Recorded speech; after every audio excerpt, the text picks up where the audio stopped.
Media काय करतो, कुठल्या तरी एखाद्या कार्यक्रमातलं एक स्टेटमेंट घेऊन असं झालं पंकजा मुंडे नाराज आहे. काही नाराज नाही, निराश नाही, मस्त आहे, खाते पिते, समाजासाठी काम करण्यासाठी पूर्णपणे कष्टाने जगते.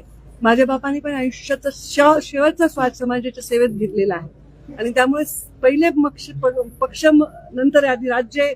आमच्या पक्षाची शिकवण आहे, आधी राष्ट्र आहे मग पक्ष आहे. ज्या संघटनेला मुंडे साहेबांनी एवढा मोठा वटवृक्ष बनवला, त्या मुंडे साहेबांनी त्या संघटनेला जे दिले त्यानंतर मला वाटत नाही की अशा पद्धतीने त्यांच्याविषयी विचार आता करण्याची आवश्यकता. पण विरोधी पक्षातील काँग्रेस असेल वारंवार अशा पद्धतीने जे स्टेटमेंट करतात तुमच्या बाबतीत असेल किंवा माझ्या बाबतीत त्यांनी जे स्टेटमेंट केलं ते तुमच्यामुळे केलं.